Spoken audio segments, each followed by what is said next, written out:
来，许巍老师，欢迎。接下来的时间就分享4位老师的人生智慧，了解一下今天第一对嘉宾的基本情况。各位请看。我当初不顾父母的反对和他在一起，就是图他对我好。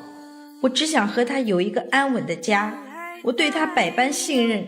结果呢，他瞒着我给他2个女儿100多万，这就算了，都离了婚的前妻还给了100多万。我看他就没把我们这个家当家。既然他不顾我们这个家，我就带着儿子走了，我们俩过算了。他现在吵着带着儿子走，什么意思？我是绝对不会同意的。我对他很好，平时他要什么我都给。那前期有难帮帮忙怎么了？我们家有这能力搭把手，毕竟是我女儿的妈妈，我做人做事不能那么无情无义。有请这对夫妻，有请。马先生，60岁，来自南京个体，有请马先生。袁女士，50岁，来自南京个体，有请袁女士，有请。这在一起有多少年了？两位20年不到一点，19多一点。哦，都19年了。当时他开了一个清吧。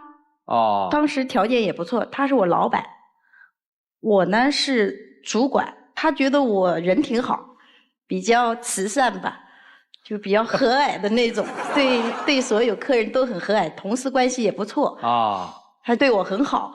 我当时也没想那么多，他跟我讲的时候，他是离婚的，前面有2任妻子，还有2个孩子。我家里面人觉得你这黄花闺女干嘛要嫁一个这样的人啊？就不同意我的婚姻。我觉得我们应该是没问题的嘛。我是把这个事儿没当那么回事儿，但是这当中，我现在就是很后悔了啊！怎么后悔了呢？就在去年吧，去年10月份的时候，我听到他打电话给他前妻讲什么装潢费要20万。我听得都很纳闷啊，什么装潢费20万啊？我心里面说，你也没给过我什么装潢费20万之类的话，怎么还前期还20万啊？我就是平时跟你要钱，你替我挺不错，我要个比如说5万啦、6万啦，你从来也没开口过20万这么大的数字啊！这数字对我来讲，我听得很诧异啊，震惊啊！然后就问他叫我别管，他说你别管，这个事情跟你没关系。我很生气啊！我怎么没关系呢？我跟他有个儿子啊，19岁了，面临的就是后面要用钱啊，这钱莫名其妙就出去了，我心里面肯定纳闷啊。虽然你是老板，没错，你以前是老板，当然这个钱嘛是给第2任的，第2任他的爸爸妈妈家的那个房子要装修，啊。你没跟我商量你就给钱。你也没告诉我家底是多少。我要跟你商量这些事情的话，你听到你给了以后，你会第一你会心疼的，第2你肯定会生气的。我肯定生气啊！你想想，你讲啊，懂了。这就不谈了。然后完了以后，我心里面就想，你能莫名其妙给20万，那肯定之前说不定什么时候还给过什么钱。他有个柜子，我看他有时候偷偷摸摸的拿着钥匙。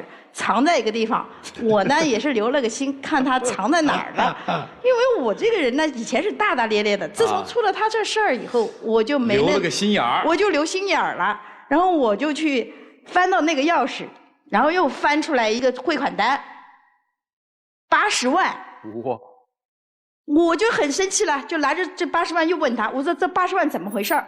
第2任嘛，他要那个爸爸妈妈当时在成都买房子，钱不够。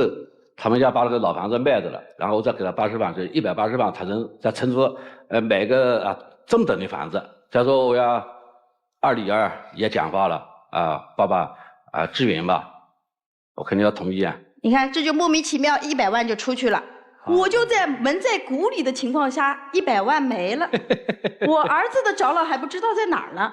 而且我平时跟他呢，有时候我讲实在话，他对我还不错。有时候孩子去补个习啊，我有时候会跟他讲，我说孩子补习需要个2万3万，他也给，只是有点会啰嗦，有时候会讲这个钱花的不值得。我本身来讲，你需要多少钱，我都会给你的，对不对？我问一句啊，您在到底做什么买卖呀？我呢就是在26岁时候一直都开酒吧啊。现在做什么呀？还开酒吧吗？现在酒吧2年前我把我的房子租给人家开了啊，因为呢这个我开始操作别的生意了，生意做得不错是吧？生意做得很好，但是呢我花钱呢他有点不懂。这个在我的思想当中呢，这钱要把它花出去，我才能有动力再继续苦钱啊！我不花上去，我摆个地方觉得对没有用。俩闺女其实心里挺亏欠的呀。您这是在拿钱赎罪呢吧？对2个女儿来讲嘛，我还是给钱，也给哈，每个月都给吗？还是他们有大挑费？大事啊，大事的时候。什么是大事儿？您给了多少啊？后来也给他知道了，但是我没有跟他当初给钱，我没有跟他汇报他也一直在这个生我这个气，跟他天天闹。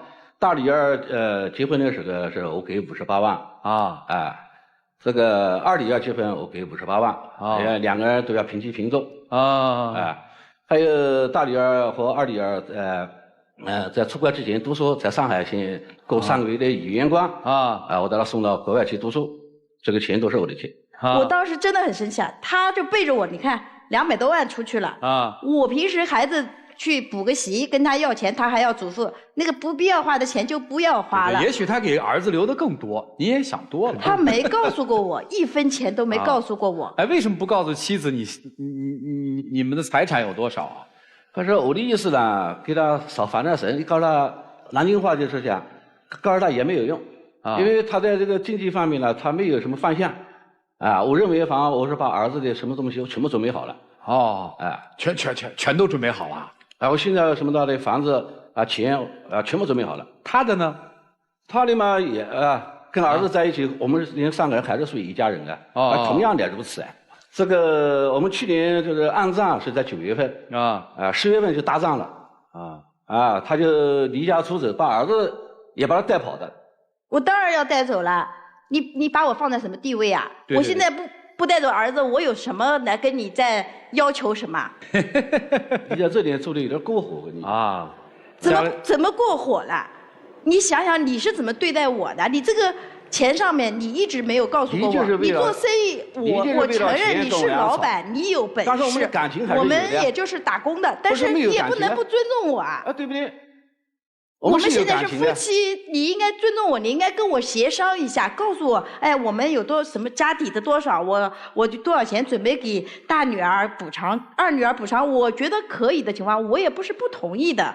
我这个人，我觉得我还是挺好说话的人。我怕你知道这些事情呢，也胡思乱想平常有人吵架是什么藕断丝连，都是你本来就藕断丝连，你想想看，你大女儿也好，二女儿也好，你都没少给，平时还要买点什么保健品送的去，我保健品我都没跟你计较了，对不对？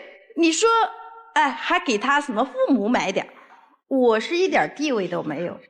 我现在就是觉得他最起码要尊重我。你心里有他吗？肯定有那你得尊重人家呀。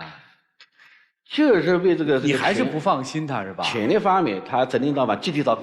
不是，你是不是还是不放心他呀？肯定放心。那你跟他交个底儿嘛，我不想给他知道知道以后他这南京话他胡思乱想，对不对？算了，我就不给他知道。好，那你不给他知道，他不是更胡思乱想吗？所以说呢，我就现在呢，我呢也跟他讲了还是早点回来，我们把这个问题把它解决好。解决好以后，我们呢还是好好的生活离家出走了是吧？我不离家不行到现在他也没交底儿他也没跟我说你留给孩子多少，留给我多少，孩子读书什么都是我管的多，他都在外面做生意，我就像个乞讨者一样的，每次都跟你要点钱，对不对？你3万5万10万不是要？你什么时候给过我10万的？你没要。我没要，是你从来都是每次跟你要钱，你就说你省着点你不要乱花，你总是讲这样的话。你们在一起生活费怎么办呀？谁出生活费我一般都会跟他要，1个月给我个5000还是6000，因为我们南京5000块钱，我带着孩子普通吃饭什么都基本上够了。他不跟你们在一起生活吗？他有时候不回来，他在外面开清吧，经常都在外面。因为我这个很忙。他很忙的，有时候也见不到他。我基本上都是我一个人带着孩子。有我的办公室，有我的卧室，我可以迟了，我就可以在那个卧室里面睡觉了。他也不怎么着家，今天都晚上很晚才回来，都跟孩子聚的也很少的。对，孩子基本上都是我长着孩子，我说什么孩子就基本上听着妈的，就是这样的。儿子整个的成长好吗？还好，我基本上就是给他还是正面引导。其实怎么说呢？不管怎么说呢，他在外面呢，我还是比较放心的。就是他爸爸在外面，我还是因为他基本上以工作为主吧。我有时候因为也是跟我同事关系不错，都给我透露他一些行为。但问题的关键就是孩子呢，确实父爱上面他还不完全够，因为他最多就是给钱，就是跟他聚在一起，确实少，不然我也带不走。我讲实在话，他知道他爸爸还不错，在外面挣钱给他用，对，但是他不会有太大的概念，就是觉得家庭的温暖，比如说我们一起在一起去旅游一下，或者在一起朋友聚餐一下，我们这种基本上没有，因为我父母那儿不接受我，我家里面亲戚基本上都断掉这种关系，他那边家里面亲戚，我们也是基本上都不怎么聚。就难得，他工作忙，他大部分时间都在忙工作，他就在挣钱，他就是个机器。现在这儿子一走是害怕了，对吧？对，你怕什么呢？说心里话呀，儿子呢也小，对不对？19了，19了吧？对呀，19了可不小了，现在大男孩了。现在在扬州这个读大学当时给他带呢，我呢也放心，但是呢没有父爱了。想搞就没有父爱了所以说呢，我有时候打电话给儿子，我说一定要听妈妈的话，我说催妈妈还是早点回来吧。你现在等于是在扬州陪读还是怎么？你所谓的带他离家出走是怎么个意思？是这样的，孩子呢后来就是在扬州上那个厨师学校，我就靠在那个学校附近就租了个房子。怎么闺女送出去留学，儿子在上厨师学校啊？我。是了，孩子学习成绩不大好，他自己喜欢这个，这就特别好。这个他倒是蛮满意的。然后呢，因为我们一直是带着他的，所以我就正好他爸爸。他知道他老爸其实还挺有钱的吗？他有点数，但是呢，他因为很隐瞒我们这个事儿，不然都不闹出这事儿来了。他隐瞒他的那些什么事儿，他只是觉得家里面反正够你们用的，你们要钱我这儿反正我跟他们财务讲一下，反正到时候你真的缺的，他讲大钱，你知道真的缺大钱，孩子比如说生个大病啊，你都不要烦神。我心里面想嘛，这个东西生病也花不了多少钱。最多不超过20-30万，我想嘛，家底最多100万不得了了，我也不会想到他会呼噜就送出去100万，这后来又搞出了2个58万。这么跟您说几句吧，你先生其实脑子里面已经都规划好了，他是一个精明的商人，他把所有事情都规划好了。所谓精明的商人，他绝不允许自己的孩子胡来的，所以他对孩子其实是有规划的。你要相信他，他不告诉你这些钱，他是害怕他的儿子因为知道有很多钱，或者知道了底之后，他的儿子会变。说的对吧？对的。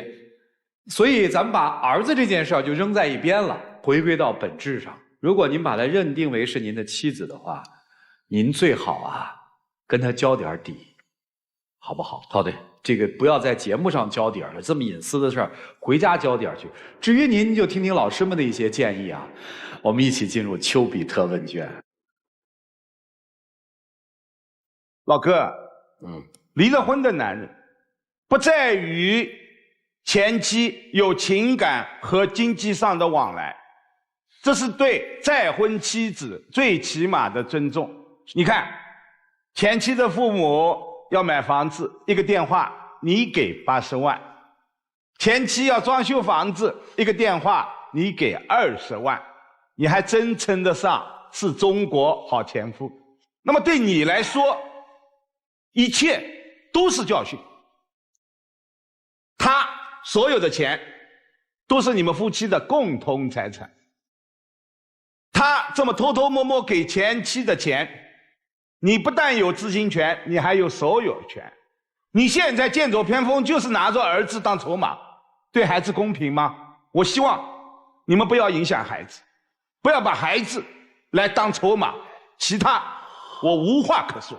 韩老师看似是拿着孩子的事情、儿子的事情，然后当筹码，跟钱有关系，说给前面的女儿们啊，跟前妻等等一系列的钱的问题。实际上你是在争夺儿子的这个所有权，你把孩子当成一个东西了。您呢生了一个东西，觉得我特自豪，哎呦，我继承了，我的生命得到延续了，我们家有儿子了。这边直接把儿子当做一个筹码，直接摁在这儿。我以前没把他当筹码，就是因为后来发生了这事儿以后，我实在生气。你是向着幸福的方向在奔跑吗？带着这个家庭，还是按照自己内心的满足自己内心个人欲望的那条路在奔跑？啊，如果个人欲望就是深渊，如果真真正正把孩子、把对方、把自己当做一个独立的公民先来看，独立的人格来看的话，我觉得这才是向一个最基本的健康家庭的方向发展。谢谢韩老师，来，严老师。我觉得你来其实挺好的，你们两口子来挺好的。我相信可能在我们不熟知的某些领域，还有你们这样的存在。我觉得真是给这些妇女敲个警钟，有些妇女就是这样的，真的是愚昧。好像我给一个男人，所谓的有些钱的男人生了个儿子，我就此生衣食无忧，我也没有大的贪心，只要这个男人供我母子一生保暖就行了。就这么糊里糊涂的牵着儿子过下半生吗？能不能觉醒一下，知道什么是自己的权利，什么是自己的义务，什么是自己的责任？我觉得你都不清楚，直到有一天发现那个什么转账记录，你才发现，哎呀，原来他有这么多钱，我一点都不知晓，我就2万3万的要的还挺开心的。这位先生，我真是没有见过你这样不尊重女性的人。你如果再这样的不尊重女性，不尊重眼前人，我真怕你以后孤独终老。哎，他带着儿子走了，你还有什么？所以醒醒吧，好不好？好的，谢谢严老师。齐总啊，老先生问你个问题哈，这3个女人，你有爱过哪一个吗？从目前来讲，我肯定是爱我现在的老婆。没有，你没有爱过他们任何一个人。2个女儿和1个儿子，你有爱过谁吗？没有。你的内心是非常孤独寂寞的。你要真正爱你的孩子们，你得给陪伴吧，对不对？你要如果真正爱这些女人们，或者曾经爱过，你得掏心窝子吧，跟他们说心里话吧，有过吗？没有。你有相信过任何人吗？或者说你有知道爱的滋味吗？没有。所以你的确很可气，同时也很可怜啊，因为您60啷当了，有过3次婚姻了，但是你根本就没有体会到爱。你手里仅仅攥的是钱，你衡量他们也是用钱来衡量，你对他们所谓的爱也是用钱来表达的。你以为你给出去了20万、80万、58万，他们就能真正的爱你？不能。当他们每个人都会有自己的婚姻的、自己的感情的，尤其是越成长、越能接触到真正的爱的时候，他们会恨你，他们会远离你，你会很寂寞。儿子，你一定也是不了解他，因为你跟他相处时间就少。你生怕告诉他我有钱了，他会有其他想法。你以为你那点钱算什么呀？你以为这知道了这点钱就会变得不务正业了吗？你把钱看得太重。你以为你所有的成就都来自于钱？是的，你的生意做得不错，所以说你在生意场上是如鱼得水。但你生意做得太好，悲哀的是你的日子过得太差。身边有没有一个真正你信得过的人？身边有没有真正你觉得是爱的人？或者说有没有人真正的爱你？都没有，你太可怜了。现在也许还不太晚，如果真真正正能爱好这个眼前人，亡羊补牢啊，可能还有点机会，在你有生之年你能够知道爱的滋味，否则你是白过了一生，白活了。女生也一样，如果你爱这个男人的话，你会在乎他那个钱吗？其实你不太在乎的，否则你10几年、20年你才知道，哦，原来有这么多人，他有这么多的钱。是的。但是你要知道自己的权利。如果说这个人不爱你的话，你又不是为他钱，你也有了孩子，你可以独立的生活，走你的呀。因为你是主管，在他公司打工，对不对？那他要付工资嘛。或者你有这个技能，你可以出去去谋一份生活。我觉得你跟儿子一样过得会很好，因为你不靠他嘛，是不是？我现在就不靠他了。对呀，我现在就自己谋职啊。对呀，离开他，你看看他会怎么样？是的。他只有怕了，他只有知道自己错了，他才真正的改，真正的去爱上一个人，就这样。谢谢四位老师哈。我相信今天大哥会有很多的感触的，因为今天你们的视野应该会更大，夫妻之间坦诚相见，好好的聊一次。指望儿子给您养老送终啊，别指望了。以后您在榻前能够帮您的，我看还是这位女士，您现在的妻子，您心理上的妻子。因为说来说去，我看在这个世界上，对您是真有感情的，就是她。您别再把这点真情给人磨没了。你们好好的交一次心吧，时间很短，只有1分钟。说出自己的核心诉求，要什么说清楚，愿意给出来，不愿意给就在门后走开，一起进入真情60秒。是通过这个电台调解这些矛盾呢，我们呢这个心里面呢都知道了。以后我的这个家里面要用钱啊，用大钱啊，我要跟你商量啊。等回去以后，把家里面的数目的钱我全部告诉你讲。还有我带儿子最近一个大事我没告诉你讲，我带儿子又买了一套大房子。我还是希望你把身体搞好。知道。然后呢，我说实在话，你年龄也大了，你也不能老做机器，家庭温暖还是要有的，多跟孩子在一起。好的。我们像一家人一样的，不要把我们排斥在外面。好的。行了，2位请回吧，谢谢你们，请回，请回，请回，请开门。我是还真指望他们能全部出来。你看，好，能出来就好。没问题嘛。来，这边。行。来，有请我们的小花童，有请啊。我们以后回到家还是好好的过日子啊。当然你放心啊，这个我永远会爱你的。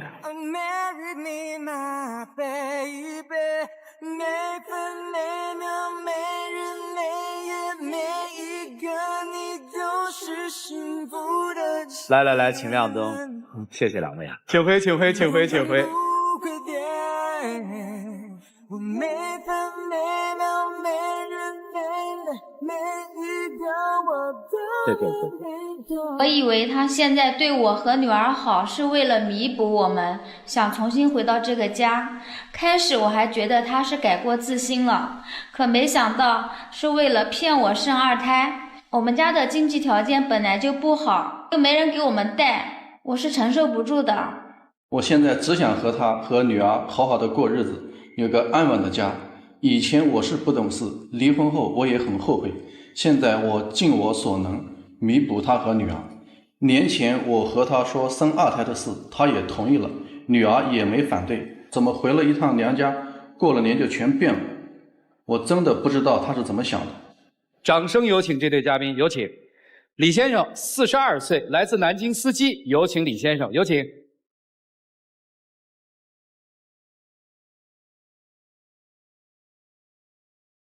黄女士，35岁，来自南京个体，有请黄女士，有请。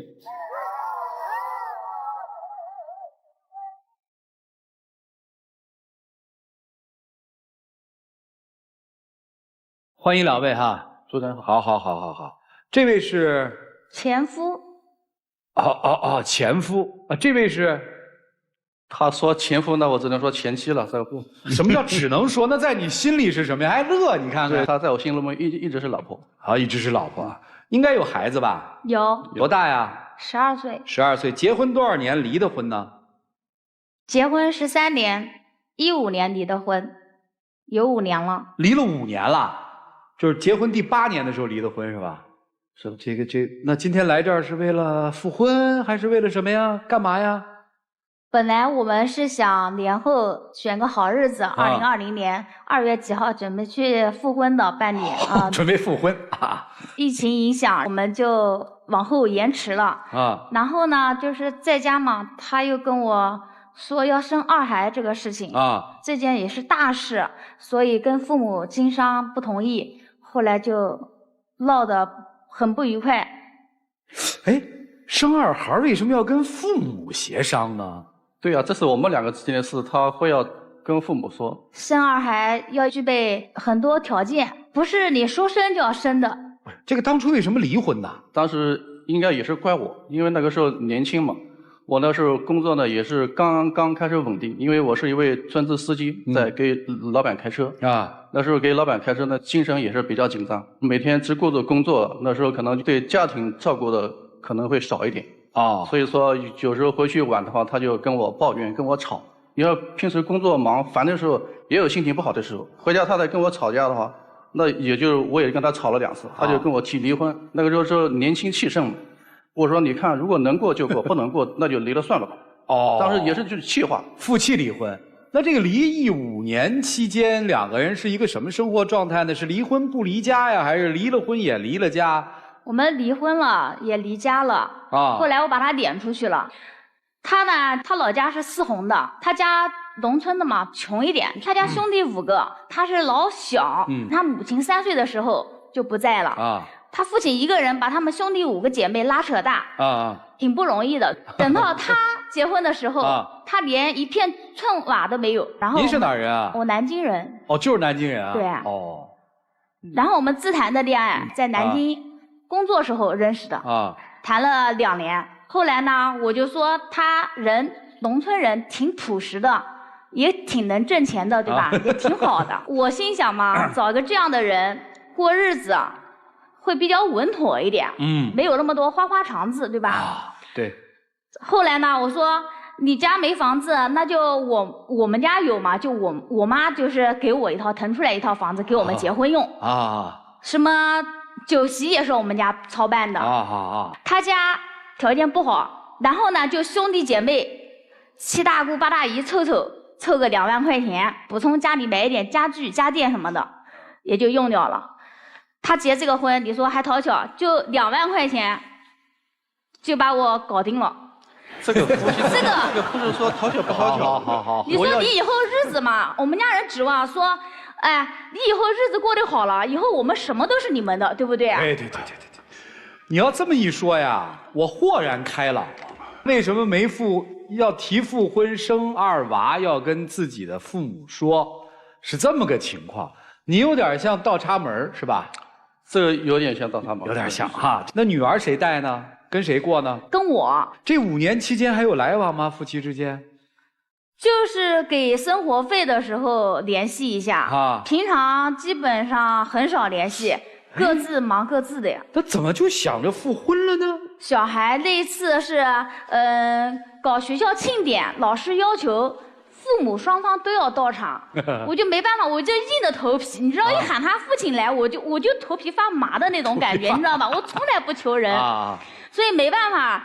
他小孩子闹说这样子难看，说老师万一知道说家庭不和谐，对我的对小孩的这个环境读书也有影响，所以呢，我就说那好吧，我就把他也喊来，我们一起去参加小孩子的这个学校庆典活动。活动结束了以后呢，就孩子挺高兴的，就拉着爸爸说我们一块儿找个饭店吃饭了。吃完饭了以后，又开车送我们回去，然后又在家里面给我们孩子拾掇、弄搞。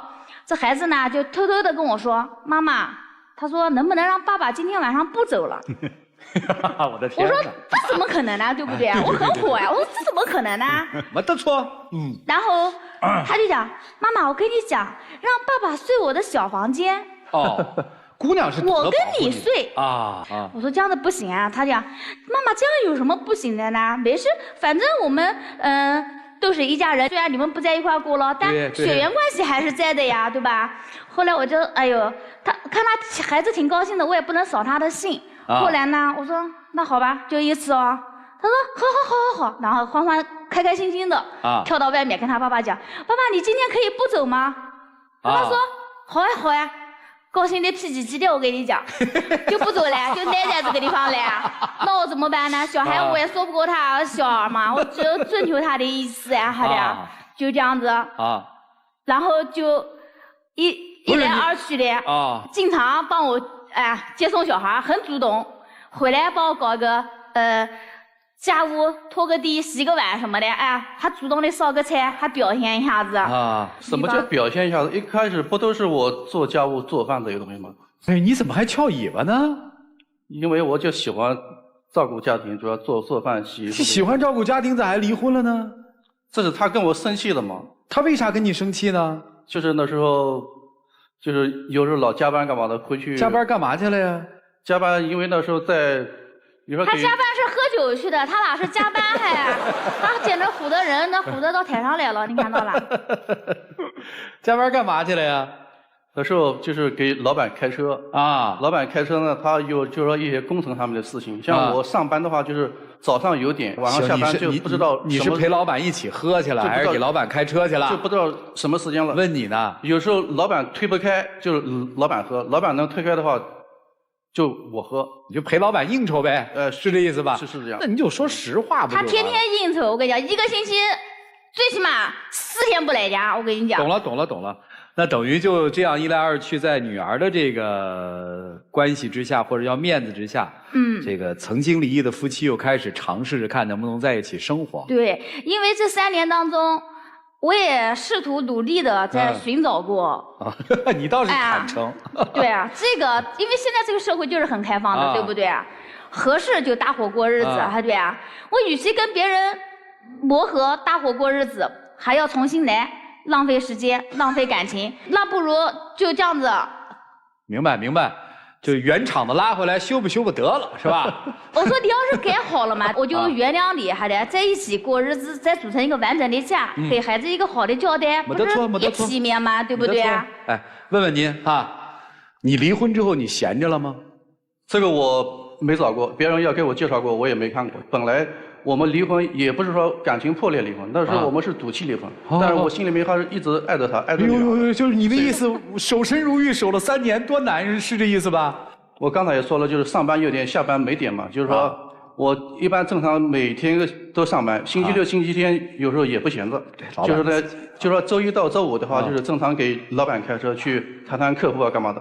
有时候星期六、星期天的话，老板娘她也是带着她一家人，有时候出去到郊边游玩的时候，也是我开车。后来有一天，这个老板娘就问我了，说你这个每天上班时间这么长，周末、周六、周日又不休息，说你不要陪家人吗？我那天一下就说漏嘴了，我就跟老板娘说，我说我现在就是说单身分开了。后来老板娘也就觉得我人还可以吧，她就后来就好像给我打听的这方面，她问我有没有心思再找。我说我本来是已经有老婆了，也有孩子了。我说我现在也不想找这些事情所以我就一直没有谈到这些事情。老板对你也不错啊。很多人上班刚开始上2个月的时候就干不下去了，我就是干半年了。他有一天单独老板请我吃的饭，像朋友兄弟一样聊天那样的。老板主要看他人老实，然后呢，平常一些小事呢都指望他去给他打理掉了。对，为什么理解呢？一喊他就去了，他从来不推脱。我说带我们跟小孩出去玩玩去，周末了还对啊。老板一个电话来了，我去加班喽，高兴的走的了，把我们俩往那一丢。有时候我们逛商场买东西买的好好的，他接个电话，哎呀，我妈要走了，我就不送你们回去了，就把我们俩拉在了。所以大概我也想陪着你跟女儿，周末周日去逛逛，去吃饭，一家人不是挺好的吗？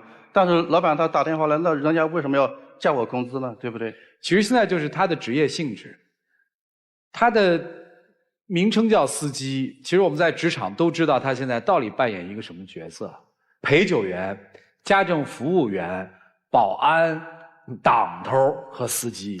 老板最相信的亲信嘛。这几个月在家待的，他跟我讲要生2孩，跟我讲的生2孩好多好处。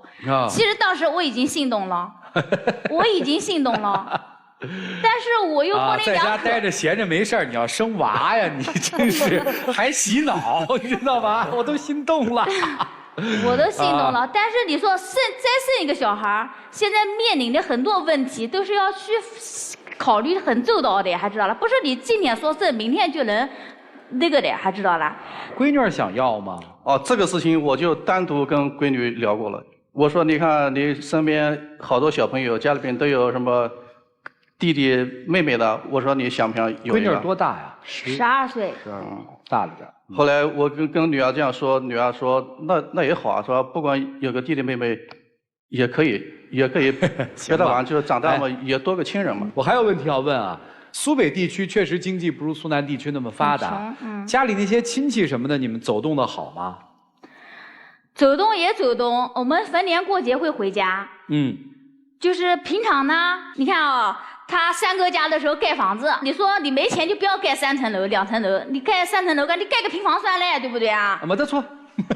哎，跑过来借钱，自己家兄弟还得啊，你说你不给他一点，不借他一点，自己过不去这个面子，还我们也是城里面人，这面子拉不下来。你说5万没得嘛，弄个3万，那是弄3万，对不对？借条还在这个地方。对吧？你大哥家小孩结婚的时候，你说弄了1万块钱不？是不是？每家都2个呀，1儿1女，他们那边都是这样子，1儿1女。大姐家的小孩去年过来了，是不是找的银行的工作？是不是？你说是不是带他找的？你说的这个不花钱啊，这些东西。是的，没得错。哎，你知道他为什么跟老板那么死心塌地吗？为人忠诚，踏实肯干。为什么他跟你逛着接老板娘，或者老板打个电话来，用你的话说他就走了？为什么？他敬业。我有一个词儿你要记住：士为知己者死。老板尊重他，老板没把他当乡下人看，这也是，老板把他当自己的兄弟看，至少老板表现的是这样的。老板单独请他吃一顿饭。对他来说，那是别人看得起我。你从嫁给他开始，你看得起过他吗？你告诉我，咱别说这婚付不付，孩子生不生，你现在看得起他吗？你可别说，哎呀，我再跟其他人磨合，我不如把原厂的找回来修吧修吧就凑合了。说真话，我们家人没看起过。你看得起吗？一直没看起过，我就在纠正他们，说明我还是有点看得起，因为我们要过日子。还是有点看得起。因为我们要过日子的路还很长呀，好，我要帮我父母啊。所以现在问题就出来了，复婚对吧？住哪儿？现在我们如果复婚的话，自己首付也可以买房。攒了不少钱啊！老板知道我离婚的时候，他第2年就给我加工资，一直加到现在，每年给我的一些红包也都还可以。所以这个我又没跟他说，我要跟他说的话，我又不知道他家里面会买多少包包。你说的这个首付买房是指在南京买是吧？在南京可以。出了什么马群呐？出了浦口那边了吗？还是都在这里头这范围内啊？除了市中心的话都可以。这就厉害了，南京房价现在很高的呀。可以啊，这个我没敢跟他，因为别说了啊！搬出去，生一个，养得了吗，大小姐？养不了哎，就是为了养不了这个发愁哎，我跟你讲，家里人不同意。首先没人。现在不需要家里人了，可以买房了。腰杆硬了。你知道南京房价很贵，他只能付2层的首付，对不对？再还嘛。这还要贷款，还要借银行的钱，这压力大如山。我是不能欠人家钱，这个日子没办法过。这个我都考虑过。小孩以后还要上学。行，别吵了。最后问一个问题，我考虑不到这些。你考虑过以后吗？怎么可能考虑？最后问这么一个问题。生小孩以后不吵，大小姐不吵。来，要老婆要儿子，挑一个。要老婆要儿子，那儿子还不知道在哪呢，肯定是要老婆啊，肯定要老婆。算你脑子清楚啊，算你脑子清楚。你这问题可就难了啊，特别难。哎呀，要爹妈还是要老公啊？我从小比较听我们家父母的话。要爹妈还是要老公啊？我当然要爹妈了。这就有意思了。这老公可以慢慢找哎，对不对？男朋友可以慢慢找哎。这妈爹只有一个哎，对不对？你怎么能让我要妈要老公再找老公？所以你看啊，那我们俩分开过到现在，你们没找到合适的呢？没有，你不照样过了现在吗？哎，我刚才问你那个问题，不是说你们婚后不照顾你的父母了。我刚才那个问题，我就想知道，在你的生活当中，你的父母到底起多大的作用？这个用来是判断你们在生2娃的时候，父母的意见到底占多大。现在我知道了，答案确实要到了，您别起急。还有您弄清楚那个问题就行了。老婆是根本，没老婆就没儿子，是不是啊？是的。所以先得让老婆气顺了，你着什么急嘛？人家都动心了，自己一着急把事儿办坏了吧？你们听老师们的建议吧，我们一起进入丘比特问卷。但是我非常认真的问你一个问题：如果你的前妻她坚决不同意要2胎，你还会考虑复婚吗？复还是不复？所以因为这件事情，你回答我是还是不是？答案啦。能回答吗？很重要。他坚决不考虑要2胎的话，我也还是跟他复婚。这个我心就放下了。真的，复婚归复婚，要2胎归要2胎。要2胎，它不能成为复婚的一个重要原因和重要条件。从男人的角度，我和你说，你操之过急了。同时也要尊重你前妻的选择。再说了，他今天极力反对要2胎，他并不代表说明天依然是反对要2胎。这需要你不断的努力，让他感受到你对他那一种重来的爱。因为复婚就是幸福的重来，爱的重来。你把这一个彰显足了，我想有些问题你懂的，我也不说了，好吗？谢谢。好，谢谢波鸿老师。来，韩老师。好，大哥，你这算盘打得也够精的，两边都在打算盘。女方呢是明算盘打，哎呦要2胎嘛，这个我们爸妈不同意，这个钱怎么来啊？养孩子很贵的呀，我的生活不能得到保证啊，对不对？你将来我们要更大的房子，你也买不起啊。这个是他明着打算盘，家里面只是让你看到了。你现在就能够借着大家的情绪认为说，人家对方看不起我，我是乡下人，也逼迫女方说出这样的话来。难道你没有打算盘吗？你内心没有小小打算盘吗？他内心那个暗算盘打的呀，就是还甩锅给别人。你看大家都这样，人家现在都是2胎嘛，给孩子也讲说，你看你们现在周围同学都有弟弟妹妹，你这是在打自己算盘。然后呢，家里面也给你压力，因为你的哥哥姐姐家里面都是2个孩子，我刚听明白了，老家都有这样的习惯风俗。然后呢，你这就是按着打算盘，然后呢，笑眯眯的在玩大男子主义。你要把它当做一个生2胎的工具的话，我觉得这个婚还是不要复。女方一定要听清楚了，如果他拿你当生2胎的工具，我觉得这婚是没有必要复的。先爱这个人，先决定为这个女人负责，到那个时候他觉得该为你生了，双方商量着生就好了。我觉得坦诚很重要。谢谢韩老师，谢谢老师。严老师，你们俩之间要说谁爱谁更多一点啊？可能今天来讲没有过去那么多了，还有一些，但一定是女方比男方多。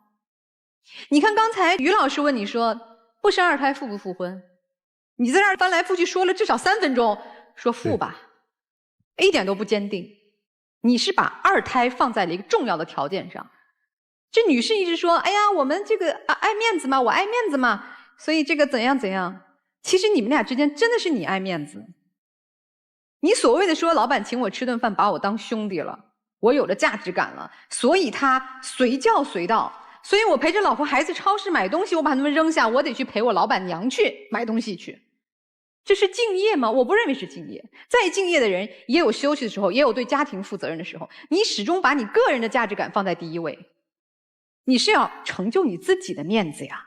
我从山里来，我得到老板器重，我的收入在增长，我娶了城里人，我生了女儿，住了大房子。今天想复婚了，生个2胎啊，你更成就了，工资收入也多了，自己还能付首付了。但拜托你想想，你对这个女人的爱在哪里？你不能只提需求，不提情感吧。所以我希望先生三思。我不反对你努力工作，不反对你要独立，不反对一个从真的乡村走出来，在大城市立足的人拼搏向上的这个斗志。但是我们要成家，我们要结婚，一定是情感是最基础的。你到底爱他几分？这个女士吧，是嘴上挺厉害的，但真的是个纸老虎哦。啊，人家1求2求，不用3求，你就什么都答应了。我觉得生2胎真的不着急，你还是要想清楚。你是个务实的人，你是爱面子，所以你找了这样一个男人，你认为他会给你面子，听你的，因为他是外地人，他会尊重你，不是这样。夫妻之间永远是平等的，情感上永远是平等的。即便最初你年轻漂亮，经济条件比他好，是本地人，这些在长久的夫妻关系中都不会再成为优势和砝码。唯一的优势是我们有多么愿意真心付出，是我们给这个家庭做了多少贡献。如果你真的看重他，想要和他复婚，我也希望你给到他更多的尊重，包括改改自己的脾气，好吗？2胎事儿放一放吧，先把2个人感情处理好。谢谢老师。曲总，我觉得问题非常大。第一，你们清楚为什么要重新在一起？女生明明已经不爱男生了，肯定不爱啊，听到他的名字就头皮发麻呀。问到底是你父母重要还是她老公重要？当然是父母重要了。你这阶段这3年也没有闲着，也在找啊，说明其实你从以往的感情当中已经走出来了，正开始了一个新的未来。为什么突然要戛然而止呢？为了什么？为了女儿，对吗？你的幸福当然女儿是可以给你很大的满足的，但是真正自己的幸福一定是靠自己去选择，自己走自己应该去选择的路，对不对？扪心而问，你还爱这个男人吗？当然他是你女儿的父亲，女儿希望有父亲的存在是可以理解并且支持的，但是你需要他作为你的老公吗？未必吧。还谈什么2胎？你爱上这个男人了吗？没有。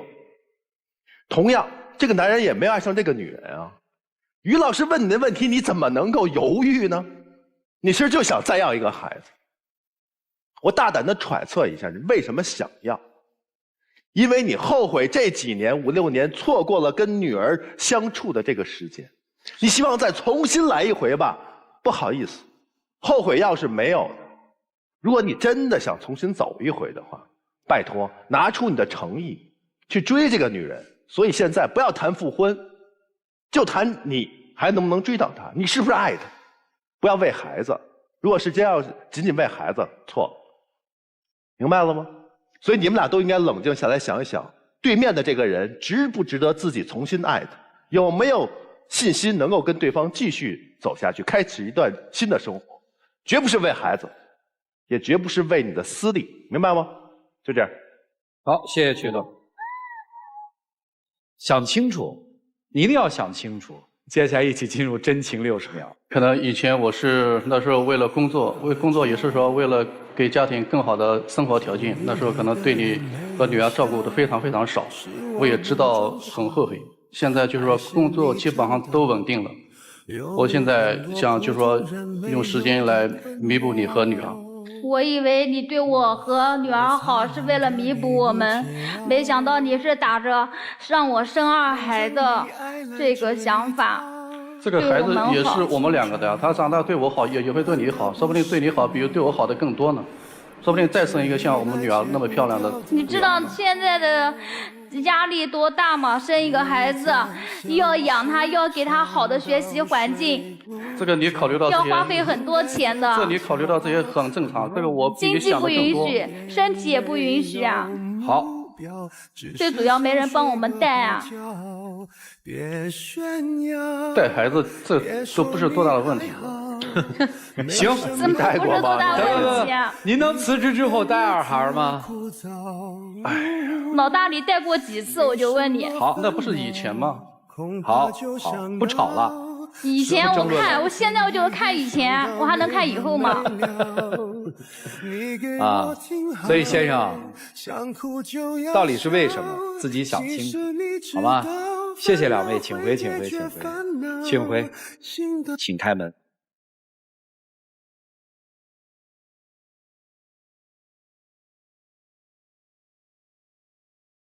有一种悲伤是小非常好，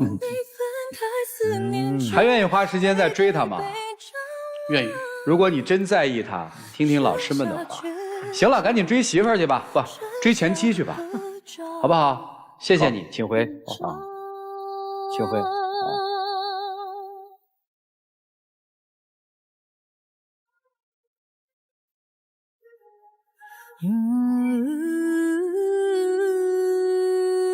所以还是那句话吧，做一个独立的人，有独立的思考能力，对生活来说多么的重要啊！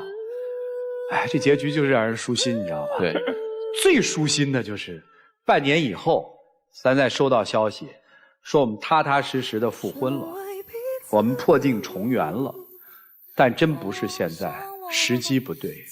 电视机前的观众朋友，请扫描屏幕下方的二维码，下载京约 APP， 了解更多的新闻资讯。接下来有请我们的老师进入到京云中央厨房。有网友提问说，我们没有在一起之前，男友自己爱玩欠下的贷款，我该帮他还吗？他工资不高，才3000，欠了4个贷款软件，每个月大概要还2000，是我给他的。他家里很穷，房子都是借钱建的，该怎么办？我不知道你是否该帮他还这个债，但我只知道，如果一个有责任、有担当、真正爱你的男人，他是不忍心也不舍得让你跟他一起背他过去的债。我们下期节目再见，谢谢大家。